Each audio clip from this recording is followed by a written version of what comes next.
If you have yet to see the live action Cowboy Bebop, I would recommend giving the first episode a try. It's an hour long, so it might be a little much for someone to sit through, at least in one shot, but I feel that if you haven't seen the new live action series, but you have seen the original animated Cowboy Bebop, I would highly recommend giving the live action at least one episode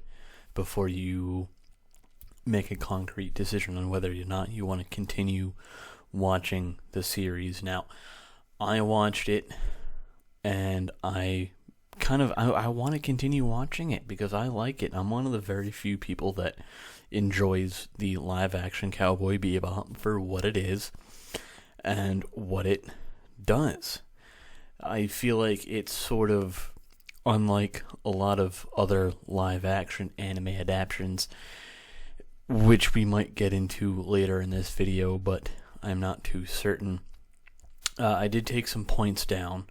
for this show just so I could kind of have some talking points to go off of, but so we'll go over those and I'll sort of interject my point. The fighting, especially, or the choreography of the fights rather, especially in the casino scene and also the bar scene in New Tijuana, I found were very interesting and very well done, and kind of also going off of the fighting scenes,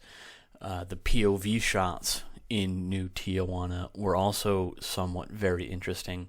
shown from the point of view of this guy who obviously shot the drug into his eye, so he's all hopped up on those. I found that the fighting and the cameras and how they shot both of those scenes were very interesting and very well done and choreographed and very well produced. The second topic, or the second thing that I kind of jotted down on the notes, is the timing seems to be on point, and that's mostly with the timing of between the two characters, or however many characters are on the screen at one time interacting with each other,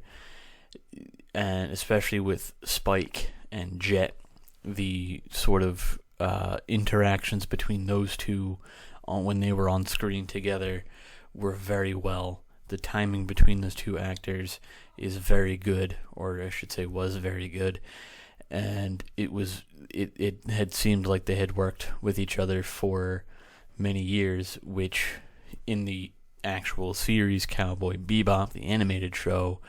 they kind of did work together for many years, so it only seemed natural that the dialogue and the timing of the two characters sort of flowed naturally, like they had actually been working together for many years.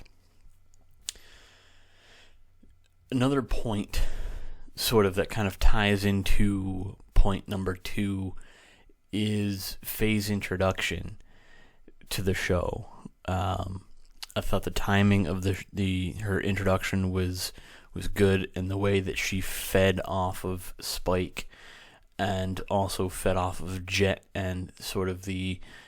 interactions that she had between the two of them when she was on screen with them was very natural, seemed very good, and it was very, very well done. And also the storyline at least for the first episode, I feel was good enough to the point where if you had never seen anything Cowboy Bebop related as far as the original show or maybe a graphic novel or anything, and you have no idea, you're just kind of going into Cowboy Bebop sort of blind, I feel the storyline is easy enough to understand. You kind of get this introduction as to who Jet is and who Spike is, and eventually who Faye is, and the interactions between, again, going back to the interactions between the three of them, especially when they lock Faye in the bathroom, that scene I found to be very, very funny. The three of them sort of trying to work out what they're gonna do, especially between Spike and Jet, what they're gonna do with Faye. So the point that I had actually brought up at the beginning of this episode,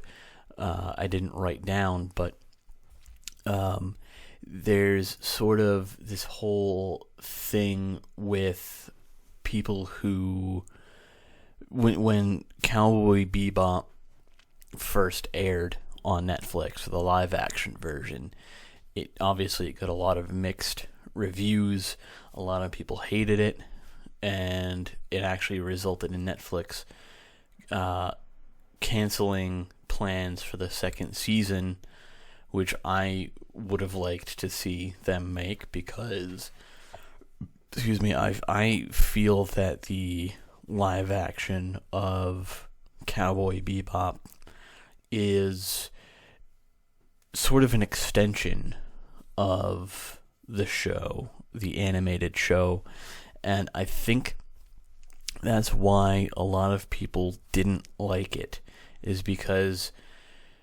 it's weird, because they, like, I feel like a lot of people were expecting a shot-for-shot remake of the animated series, but then again, I feel like a lot of people wanted something new and something different with the same characters in it. I was sort of leaning more towards the latter rather than the former, because I feel like there's really not much more you can add on to, or if we have a shot-for-shot live-action remake of the animated series, why not just watch the animated series again? Because if they're not adding anything new to the show, if they're not putting the characters in slightly different circumstances, then what's the point of even doing it in the first place? It's sort of like the live-action version of Death Note, if anyone ever remembers watching that on Netflix, because with that, I feel like a lot of people wanted something completely different, and then they got something completely different, and they just ended up shitting all over it, and they didn't like it, and they wanted something more closer to the original anime of Death Note, which I understand, but again, if you have a shot-for-shot live-action remake of a popular animated series, why not just watch the animated series again? Because I don't think there's any point in recreating a show in live action if you have a perfectly good animated series that gives you exactly what you want. So, in short, live action adaptations have always been iffy. They've always been sort of a mixed bag. A lot of people dislike them more than people like them. That's just gonna be a fact, that no matter how well it's produced, no matter who they have in it, you could get Willem Dafoe to play the main character in it, and people are still gonna hate it because it's not what they were expecting and it's not what they were hoping for. So it's always thin ice when people decide to make a live action adaptation of a favorite animated series or movie, no matter the animated series. It could be a Disney classic or a Studio Ghibli film or Death Note or whatever. There's always going to be a group of people that don't like it because they have this image, they have this sort of thing in their mind of the original, and they sort of hope that that's what the original or the remake is going to be, and it never is. But I don't think any any live action remake will ever be what we exactly want it to be.